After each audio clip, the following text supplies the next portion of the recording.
Assalamualaikum warahmatullahi wabarakatuh. Perkenalkan, nama saya Safrina Indah Kirtiani dengan NIM 100211182227001 dari program studi S1 Gizi kelas A.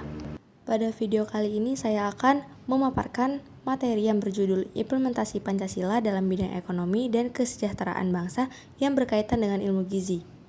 Pancasila sebagai paradigma pembangunan nasional dalam bidang ekonomi yang memiliki maksud bahwa setiap pengembangan ekonomi negara harus berdasarkan pada moralitas sila-sila Pancasila. Penerapan Pancasila pada bidang ekonomi Pancasila yang menekankan bahwa harmoni dalam mekanisme harga dan sosial bukan pada mekanisme pasar yang bersasaran ekonomi kerakyatan agar rakyat bebas dari kemiskinan, keterbelakangan penjajahan, atau ketergantungan rasa was-was. Sistem perekonomian yang dikembangkan adalah sistem ekonomi yang dijiwai oleh nilai-nilai Pancasila. Landasan operasional sistem ekonomi yang berdasarkan nilai-nilai Pancasila ditegaskan dalam UUD NRI tahun 1945 pasal 33. Sistem ekonomi di Indonesia diterapkan di dalamnya terkandung demokrasi ekonomi. Demokrasi ekonomi berarti bahwa kegiatan ekonomi dilakukan dari, oleh, dan untuk rakyat di bawah pengawasan pemerintah. Adapun contoh perwujudan nilai-nilai Pancasila dalam bidang ekonomi: yang pertama, cinta dan membeli produk dalam negeri; yang kedua, kerjasama ekspor dan impor; yang ketiga, mendukung usaha UMKM. Lalu, upaya apa saja yang dapat dilakukan untuk membangun ekonomi berlandaskan pada nilai Pancasila di era globalisasi? Yang pertama, membangun nasionalisme konsumen agar mencintai produk dalam negeri.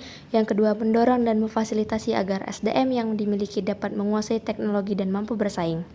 Yang ketiga, memperkuat asosiasi-asosiasi ahli untuk melindungi kepentingan profesi. Yang keempat, memperkuat market ekonomi dalam negeri untuk memasarkan produk lokal ke kancah yang lebih luas.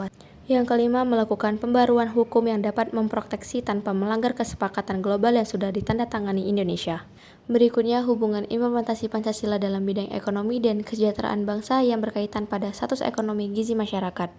Gizi adalah suatu proses organisme menggunakan makanan yang dikonsumsi secara normal melalui proses digesti, absorpsi, transportasi, penyimpanan, metabolisme, dan pengeluaran zat-zat yang tidak digunakan untuk mempertahankan kehidupan, pertumbuhan, dan fungsi normal dari organ-organ, serta menghasilkan energi.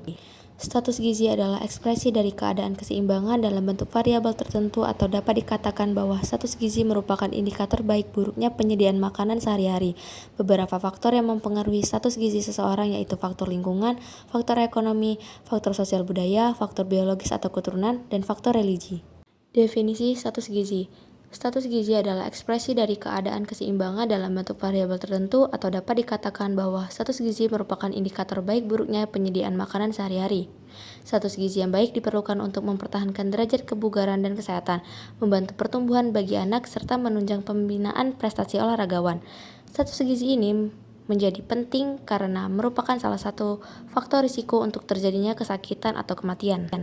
Status gizi yang baik pada seseorang akan berkontribusi terhadap kesehatannya dan juga terhadap kemampuan dalam proses pemulihan kesehatan.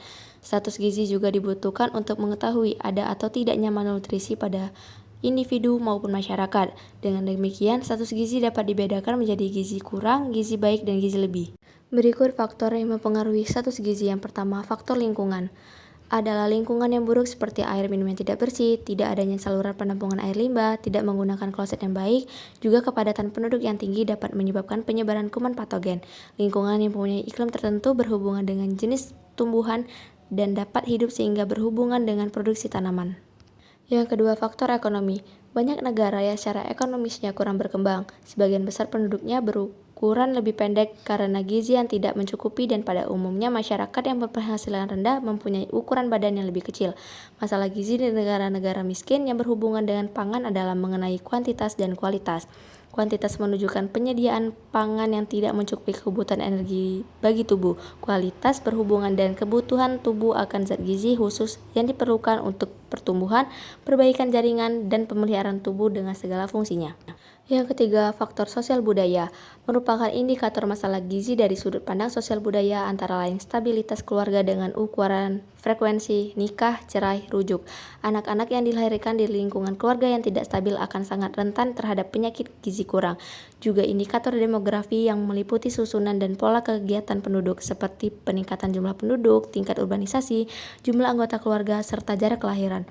Tingkat pendidikan juga termasuk dalam faktor ini. Tingkat pendidikan berhubungan dengan status gizi karena dengan meningkatnya pendidikan seseorang, kemungkinan akan meningkatkan pendapatan sehingga dapat meningkatkan daya beli makanan. Yang keempat, faktor biologis atau keturunan merupakan sifat yang diwariskan memegang kunci bagi ukuran akhir yang dapat dicapai oleh anak. Keadaan gizi sebagian besar menentukan kesanggupan untuk mencapai ukuran yang ditentukan oleh pewaris sifat tersebut.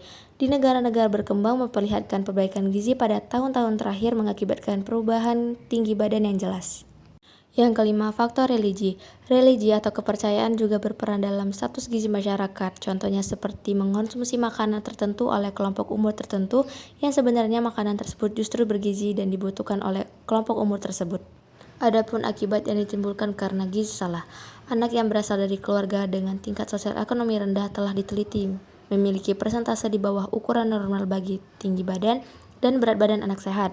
Sedangkan hubungan antara anak gizi dan produktivitas kerja telah dikenal baik sejak 1 abad yang lalu oleh orang-orang yang mempunyai budak belian yang melihat bahwa gizilah berarti penurunan nilai dan modal. Produktivitas pekerja yang disiksa atau mendapat tekanan akan memberikan hasil yang lebih rendah bila dibandingkan dengan keadaan yang diurus dengan baik, dalam artian memberikan makanan yang bergizi cukup baik. Gizi salah merupakan sebab-sebab penting yang berhubungan dengan tingginya angka kematian di antara orang dewasa meskipun tidak begitu mencolok bila dibandingkan dengan angka kematian di antara anak-anak yang masih muda. Dampak relatif yang ditimbulkan oleh gizi salah ialah melemahkan daya tahan terhadap penyakit yang biasanya tidak mematikan, dan perbaikan gizi adalah suatu faktor utama yang membantu meningkatkan daya tahan terhadap penyakit. Status gizi juga berhubungan langsung dengan lamanya waktu yang diperlukan untuk penyembuhan setelah menderita infeksi, luka, dan operasi yang berat. Program perbaikan gizi yang pertama, banyak hal yang harus diperkuat untuk melaksanakan program perbaikan gizi, mulai dari ketersediaan data dan informasi secara periodik untuk dapat digunakan dalam perencanaan program yang benar dan efektif. Kajian strategi program yang efisien untuk masa yang datang mutlak diperlukan, mulai dari tingkat nasional sampai dengan kabupaten. Yang kedua, melakukan penanggulangan program perbaikan gizi dan kesehatan yang bersifat preventif untuk jangka panjang, sementara kuratif dapat diberikan pada kelompok masyarakat yang benar-benar membutuhkan. Bentuk program efektif seperti perbaikan perilaku kesehatan dan gizi tingkat keluarga dilakukan secara profesional mulai dipikirkan, dan tentunya dengan ketentuan atau kriteria yang spesifik lokal. Yang ketiga, strategi program khusus untuk penanggulangan kemiskinan, baik di daerah perkotaan maupun pedesaan dalam bentuk strategi pemberdayaan keluarga dan menciptakan kerjasama yang baik dengan swasta.